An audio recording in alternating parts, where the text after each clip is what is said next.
Hi, everybody. My name is Aaron Shea, and welcome to Habitat Now. It is my true honor to welcome artist Morgan Peterson all the way from Seattle. Post win on Netflix's Blown Away, and we have a great event planned, something fun, a Q&A with the artist. She has been in Seattle for, I guess you said over 10, 15 years now. How long have you been out there Been for? like 18 or 19 years. Almost 20 years out in the Seattle area. And so, hi there. We don't have one right now because of construction. I apologize. It always was in the same Right. place, Yeah. but okay. Sorry about that. So it's a great time to dive in and ask some Q&A questions. So without further ado, let me take over your screen, which I think I have already, and go through a little bit of housekeeping. We do these virtual presentations every single Saturday at 1 o'clock. So if you're around, watch them live. If you're not, watch them on YouTube. We always love communicating with the artists and institutions that share our love and passion for glass. Our Glass International, we've extended a month, it's open through September. People are coming in right now, as you can kind of tell, coming to see the show. And it's, I don't think, May, June, July. It's been a couple months, it's been open. So it's been a lot of fun, well received. Come and see it if you haven't seen it. Our next opening is scheduled for November. We have exhibition of Dimitra Thanopoulos and Dean Benson. We just ironed out the date on November 2nd. It's going to be an amazing time. If you know the artists, they're going to be here. It's going to be fantastic. Make sure you plan for it. And before the talk, we were talking with Barbara Bash down in Sarasota. Our dates are planned for the Glass Coast weekend of January 9th through the 12th of January this year. So we're going early. So right after the new year, have your champagne and head down to Florida. We're looking forward to seeing you. I promise it's warm down there, and it's going to be a great experience, and you're all invited. NGG continues. We have more artists planned. We had one scheduled for this month, but luckily Morgan is here and joining us and stepping in. So we continue this legacy, sharing artists from around the world who work in an edgy way, who are a lot of fun and deserve attention. So without further ado, I take you online, take you on TV, take you through your button that clicks Netflix to visit Morgan Peterson, who is joining us today for a Q&A. Thank you, Morgan, for being here. Say hi to everybody. Hi, everyone. Thank you for having me, Aaron. This is great. I'm going to stop sharing my screen because there's no point having it up for a Q&A, and we'll start. Where do you want to start? Let's start with, just the basic questions of like, how has your life changed since we last spoke? Busy, just really, really busy. All in good ways. I have a lot going on. There's, I've had the luxury to take classes, more residencies, creating bodies of work, having shows offered to me and being able to fulfill them. So that part's wonderful. And also, with the advent of having that massive marketing campaign, having a Netflix show, it's like that marketing is so valuable. So there's been more sales, which is, helps create more work. So it's been great. Fantastic. Yeah. That's amazing. Seeing you on TV was awesome. You were very entertaining. Oh, I'll good. give you that. And it's nice seeing your talent shared with the world. And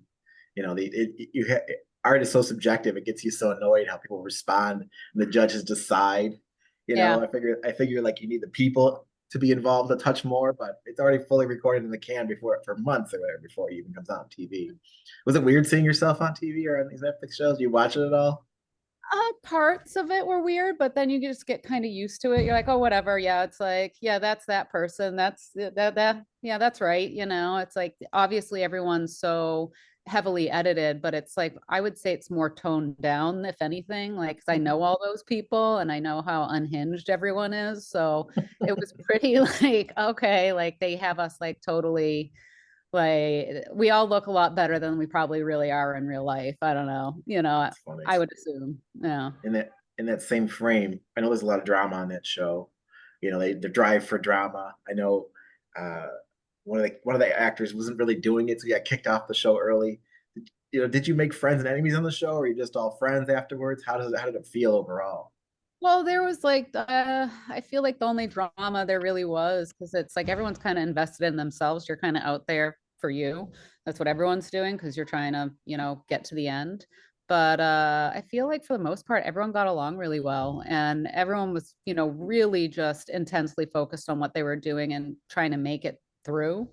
Mhm. That I think if anything, if there, because I didn't even catch on any drama. If there was, it was more so like kind of edited to be that way, but everyone got on fine and everyone was pretty supportive of each other. So if there are questions like, someone was thinking about making something like, I don't know how to do this, we would all kind of pitch in, be like, well, I would do it this way, depending on, we would all help each other like with advice, because at the end of the day, you're going to make what you're going to make, they're going to make what they're going to make, and the judges have their own opinions on things. So it's like, whatever, like we didn't want to see each other fail as much as we wanted to all succeed. You wanted everyone to kind of be able to go out on their best foot. So we were all very supportive of each other. It's great, that camaraderie of Yeah, being in the hot shop applies to TV as it does not on TV. we all work together. So it's like, when you're working as a glass blowing team, you're a team. So it's like you really have to get along with each other. If not, you have to have, the common sense to be kind to one another, because you are, you got to help each other out. It's like it is a team activity when you blow glass. So it's like that, I feel like, is constantly there. Yeah, there's people that do things certain ways. Everyone has their own thing, but at the end of the day, everyone was really there to help each other and root each other on. So how did you find your way onto the show? They asked me to apply a few times, like the first year, but I waited because I wanted to see what it was first.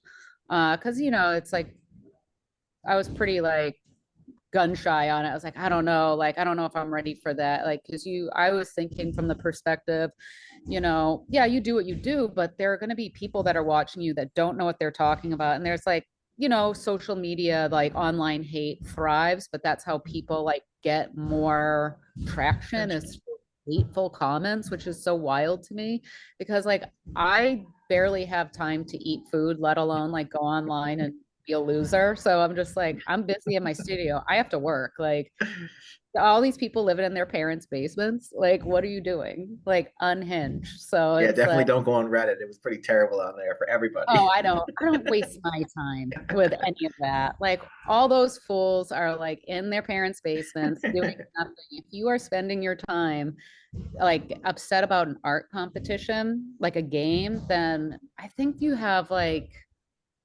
there are bigger problems in this world. Believe It's me, they like, arguing about everything, anything and everything. So I'm hoping the political world has distracted them now and keeping themselves oh busy right God. now. And then Brutal. it's like the age old thing though. It's like all press is good press, right? So like when you are like a controversial figure, there are gonna be people that are for it and against it and everywhere, but the whole spectrum in between. But it's like, again, I can't waste my time on people that aren't giving me money. I'm like, That's right.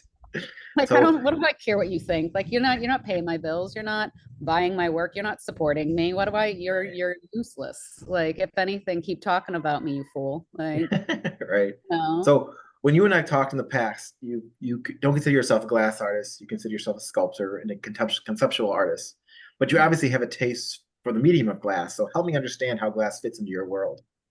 Well, that's how I make my living. So it obviously like creeps into like when I make work. I very glass heavy, but I like it because you can do anything with it. Basically, it's kind of like painting. Like you can make anything when you're drawing or painting, fabricate anything. You can do the same with glass, but you can make it transparent. You can make it opaque. You can make it look like anything else. It's a very amazing material. So that's why I like to use it. You can trick people with it. So you can make it look like something that it's not, which I really like. And not many materials besides plastic have that same those functions.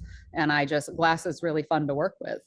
It's like I love working with the people I work with. That's part of what drew me to the allure of blowing glass is you get to basically work with your friends typically because you choose your teammates. Like rarely are you forced into a situation when you're working with people you really don't like, at least in my experience.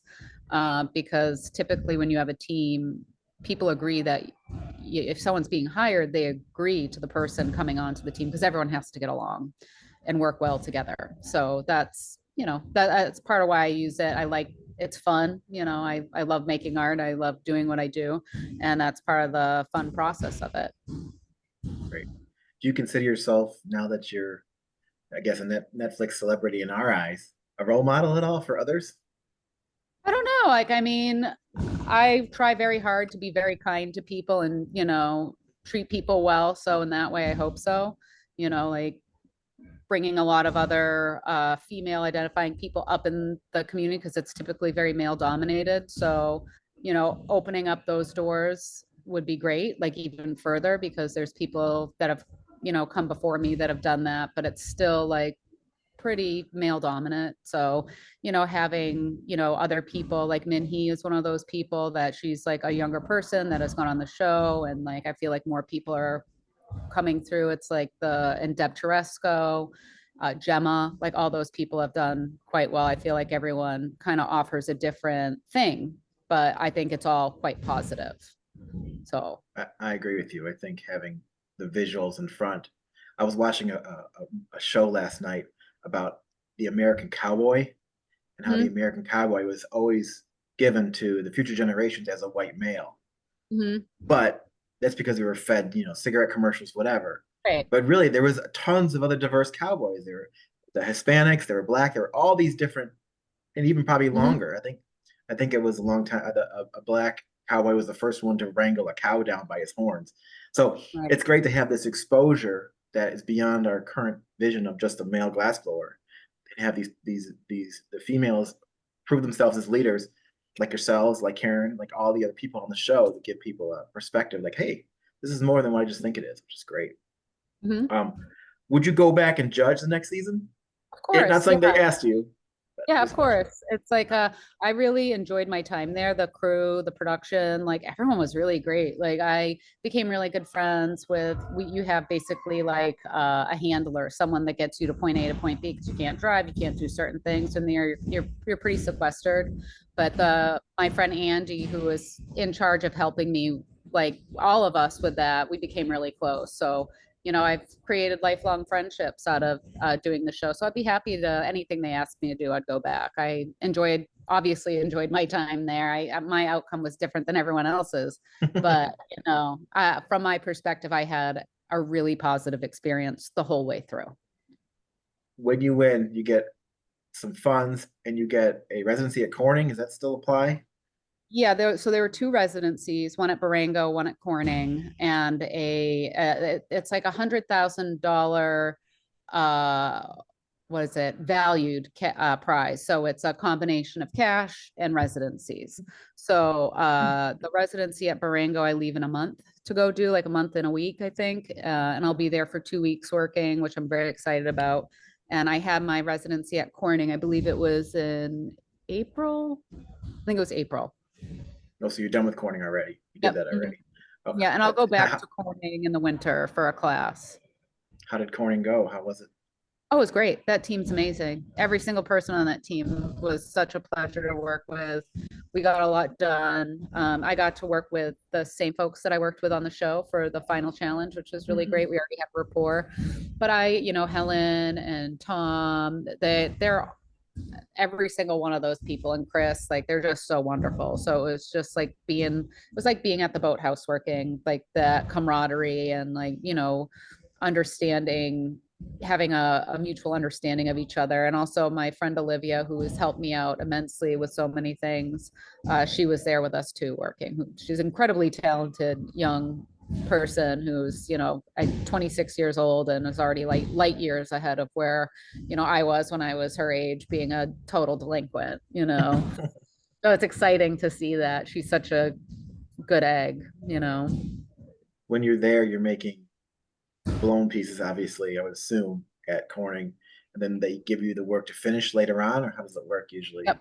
Yeah, Yeah. so I went in and I, you know, kind of prototyped some things, and then I brought them back to my studio and went through everything and then started you know, because I use residencies to figure things out typically, you know, like how am I gonna make this so, and like some of it is like beautiful, like perfect, spot on right away, and then other things you have to really problem solve later, but you kind of get through the majority of the problem solving, like the really expensive part. Well, it's all expensive, but like the research and design with them, that's amazing because you get to try a bunch of crazy things because you have a larger team and an exceptionally skilled team as well. So it's like it's so priceless. So yeah, I got a lot of work done there when I was there. Great. So let's jump back and let's talk a little about you. Tell us what inspires you to create. What makes you go in every day? Well, now it's like sweet baby dominoes in my chair, so that like makes me go to work. That there's a little kitten there to play with. But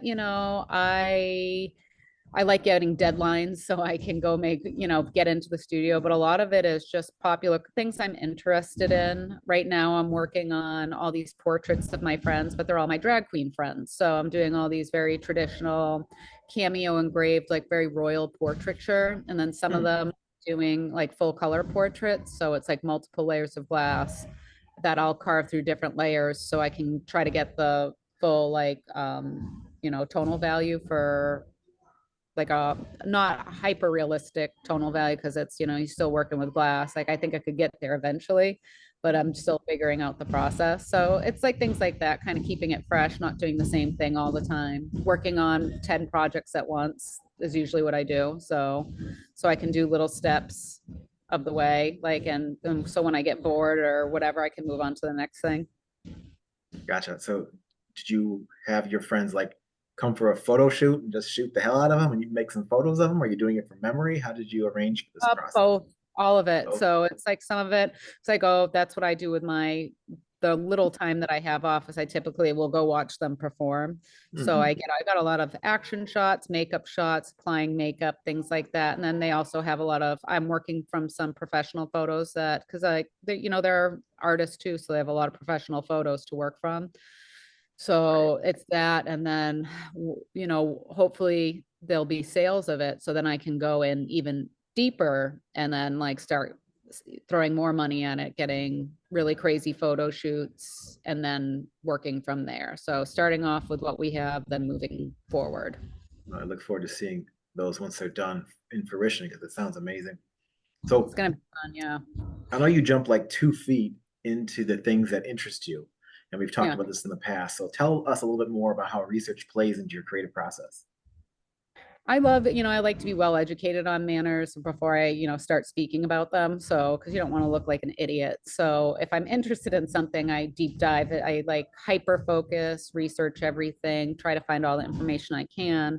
And so I absorb as much as possible. So, if like it's something you're not interested in, I can't do it because I heavily research it. It's like if it doesn't grab my attention, I just can't do it. I don't want to. So and I'm a very stubborn person. So it's like I really have to want to do it because otherwise it just won't ever get done. Gotcha. That makes sense. Got it. I mean, as an artist, you create what you want to make. It's the whole point Yeah. of doing what you And do. I've resigned from like trying to make other people happy ever. It's like that's an impossible task. So it's like, I just do what I do. And if people like it, they like it. If they don't, whatever. Like, Mhm. it's like I do this for myself mainly, because I'm not a mind reader, nor would I want to be. But it's like I like what I like, and I like hyper focusing on it and taking in. I love other artists, so it's like it's easy for me to like fall in love with drag queens because they're stunningly like the visual, and just they're painters, sculptors, performers, so they're easy to pay attention to. Yes, It's that's the so whole many point. shiny things. Like, I'm like, oh, I want that. I want to wear that. So that's like how it starts. Good to know. Have you ever collaborated with another artist? Would that be of interest to you at all? Oh yeah, I have, and I've collaborated with some artists. Uh, it's like old friends, typically my friend Alex and I used to collaborate, but she hasn't blown glass in a while. And then I'll hopefully be collaborating with some queens. So yeah, I'd like to collaborate as long as we're like kind of, it'll work, it's Mhm. like the people have to get along, the ideas have to be succinct, and if it's a true collaboration, it has to like, you know, be people both bringing both parts and both have to be happy with it. Right. We were doing some collaboration on the show. How did that go Great. overall? Yeah. Oh, it's great. Johnny's amazing. I would work with him again. Yeah, he was so fun. He's easy to be around. So it's just like we kind of made a plan and went with it. But it was just both of us are workaholics and like won't stop until the thing Mhm. is done. We'll always be an extreme force, you know? So it was really easy to work with him. That's It great. Your was, personalities yeah. were somewhat similar to mesh at that particular Yeah, time. yeah, he was so, you know, he and I are very alike actually, and that's I think for people that don't know us that and have only seen the show would have a hard time seeing that, but it's like we're very similar people, like how we work, how we our sense of humor, you know, like he's ridiculous. He's a great guy. I love Johnny. Speaking of sense of humor, tell me a little bit about this offer edition, the bathtub toaster. You're offering. I'll show a picture of it while you talk about it in its entirety. Yeah, it's my best friend's piece. So it's about like, you know, this is just like my best friend Deborah and I have like a chaotic relationship and it's like based off of dark humor. So that was when they told me I could make whatever I wanted. I was like, well, if I go home, at least I want to make a piece about like my friend Debbie and I, you know, like I had thought about it for a while and I was like, I'm just gonna do it. And figuring it out on the show, like within the 4 hours that you have was brutal. But Mhm. now that I, you know, had time to think about it, obviously it's much different, much then that's an older one. I have a newer one behind me on the table that the more I do it, the more refined they get. So, but like now it has like hundreds of little elements on there, all hand blown bubbles. So they're really fun to make. They're just time consuming. But I Gotcha. mean, they make me laugh. So Yep, friends forever, right? mhm, yeah. Mhm. And those are available via commission. If you ever wanted one, you'd order one and she'd make one for you. It would show up when it's ready, kind of thing, which is kind of an exciting way to be part of the process. You get Yeah. updates on it when it comes together, when it's ready, and it arrives. And it's Yep. it's multiple separate pieces, correct? Yeah. So the base is it's like a blown puddle of glass, and then it has all the bubbles on it. Then the tub has everything in it. It's all like Mhm. fixed there. But then there's like the bathtub, like the cord that is removable. So because it's just too delicate to ship like that with all those blown, sculpted, solid elements, like any jostling would break it. So I ship the like when like the little cord is separate. It's Mhm. applied separately. Very cool. So let's jump back to the show and tell us about what we didn't see on the show, like the cold working stages, the prepping stages. Is there anything you want to tell us that would be important for us to know? Hmm.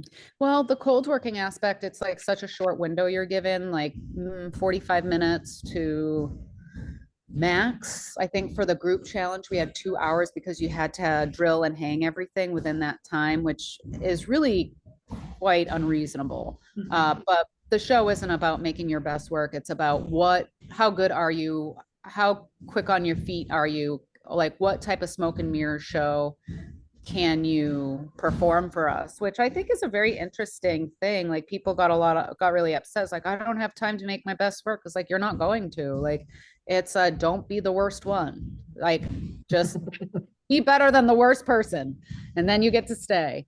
uh like it's a run the clock out situation. So it's like, you know, things aren't going to be perfect. So it's like, given that very limited window, how much can you get done and how quickly can you problem solve? Which, you know, working for Dale for all these years, it was like Mhm. I felt like I had a leg up in all those, you know, challenges. Because I know I'd go on the road for him and build some of the sculptures. I've been part of the install team and the mock-up team, as well as a full-time glassblower for him. So I've seen it through every step of the way. And it's like, not many people do not have that opportunity to learn those very, very that mind that detail type of work. It's like that doesn't magically just show up like that. There's a lot of engineering and thought put behind those. And so, you know, you're not taken out of the fantasy. Yeah, there's someone said once that luck is proper preparation up with timing. Yeah. So your proper preparation with all this traveling and troubleshooting on the fly with Dale's team over the years, timing of the show is Yeah. it shows just goes to show it's worth every second of it. But you mentioned that you got to be better than the last person, right? At Yeah. the show, right? So tell me what it was like to be up there when it's tense and you're about to know if you get kicked off or not. How Mm. did you? I mean, I would want to throw up. What was Oh your yeah. feeling like? Oh, Like every time. before, during, and after?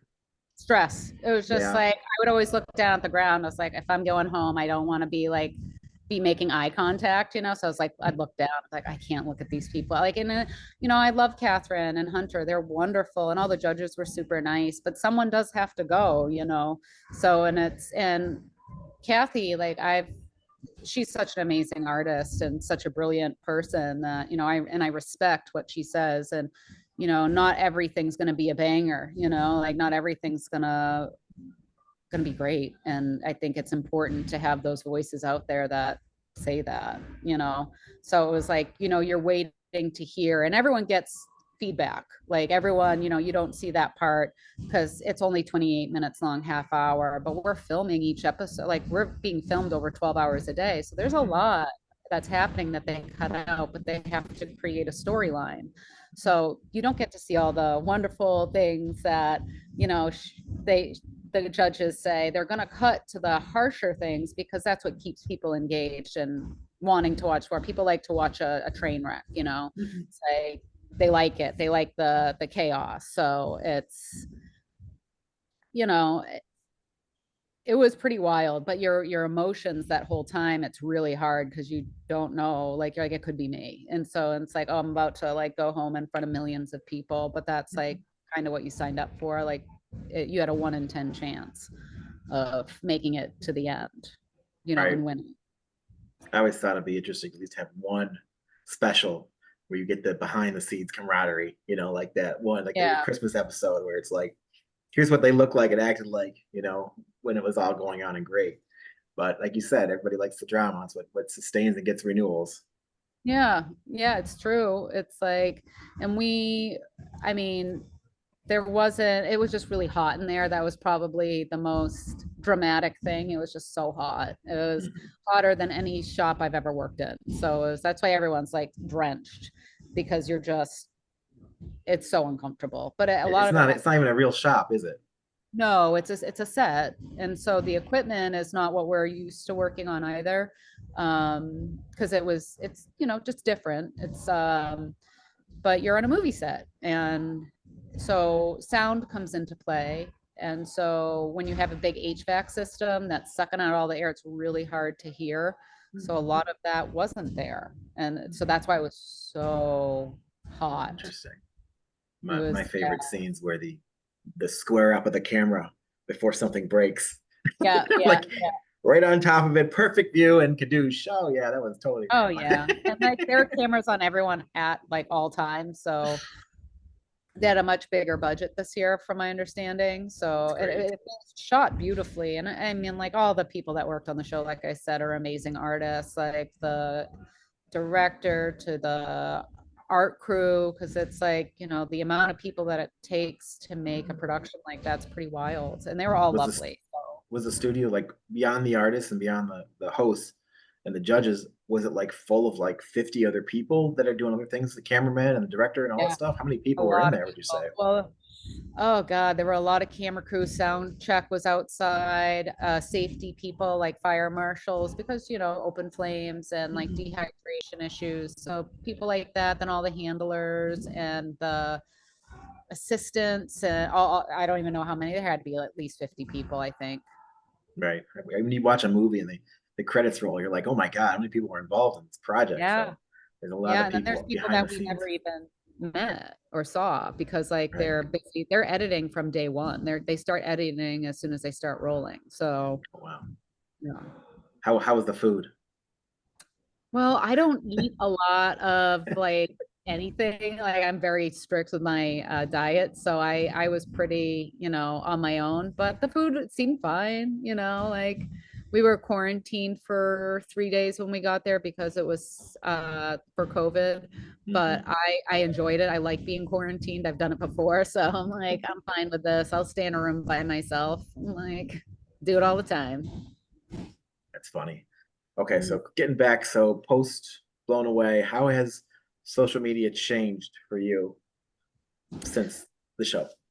It's busy. So I, have a friend of mine, my friend Olivia helps me with my social media. So, I don't have to go through all the messages. She sends the ones that are, important over to me.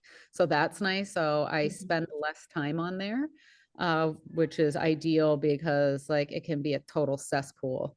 But you know, my Instagram feed is pretty much curated to what I like. So it's like kittens, puppies, food videos, workout videos, and drag queens. So I'm like, I don't even see anything. I'm like, you know, I'm in my own world doing my own thing, you know, just existing and make it working a lot. Like I work at my studio every day. So That's I'm good. used You to delegate doing. that stuff, which is Yeah, important. I don't have time for that. It's like I have to make the work, you know, like that's the important thing that I need to do, not listen to some like teenage idiot, like, you know, upset about who knows what, like, I don't know, whatever kid, like, So we on can to talk when you have a check for me. continuing the facts that you're constantly working. What would be like if you had touring for a month, or what would be your dream piece or commission piece to make, right? At this particular time, what you're into? Would it be involving the drag queens? Would it be something else? What would be like the piece you'd want to put in the Corning Museum? Well, actually, we're going to do that at Barango. There's two pieces that we're going to make there. One is going to be a big, like 19th century style mirror, um, which I love those Venetian mirrors with all the frou-frou filigree, all the nonsense on there. I love them so much. But it's going to be this massive blood red, big spatter mirror with like, you know, all different stuff on there, you know, the hidden Easter eggs that I love. And then we're also making a chandelier, but it's going to be gas lit. But I have this old Coca-Cola bottle mold from the factory. So we're going to make a Molotov cocktail chandelier. So I'm very excited about that. That's That's awesome. what I'm doing. Yeah.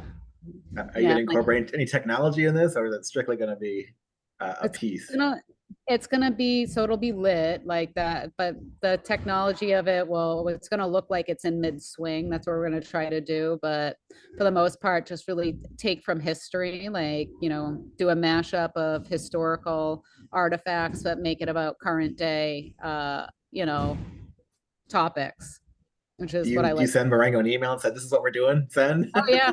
Uh-huh. Great. Oh, he knows. Oh yeah. No, he's super excited about it. That's So fun. I look forward to getting updates on that. I And mean, then he had Ai Weiwei there. Ai Weiwei is very controversial. So it's like I'm not like true. he's like he's in trouble with the Chinese government all the time. I'm small potatoes compared to that, you know. That's true. That's a funny story. Okay, so Yeah. we're wrapping this up. If anybody has other questions they want to ask, feel free to join in. I'm gonna ask you about your upcoming show. You have a group show at Traver Gallery coming up. Yep, with Karen and Gemma. And Great. that opens in October. And what's the name of the show?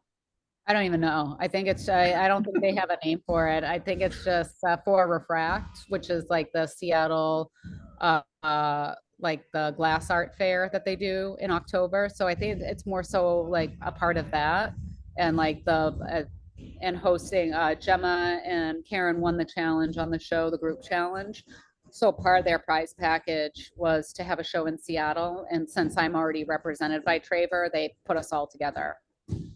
Great. So that's why, yeah, I think it's like the blown away, something like that. I hope you and Karen have some nice boxing gloves. I'm just kidding. Oh, I love Yeah, Karen. She's they're the one of my best. favorites. Oh my God, she's amazing. She's a sweetheart and a hard Oh, I worker and love makes her. some beautiful things. Well, Oh, good. she's great. All right. Well, this will wrap up our conversation with Morgan. It's an honor to have you join us today and share a little bit of your story. And I look forward to working with you more soon if you're not so busy. And if Right. anybody has any questions, feel free. And we do these Zooms every single Saturday, so make sure you sign up. We get lots of thanks in the chat from people who are visiting today. And if you're watching us on YouTube, like, subscribe, hit that bell. And we look forward to working with you more. Visit habatat.com, and we'll see you all next week. Have a great weekend, everybody. Thank you again, Morgan. You're welcome.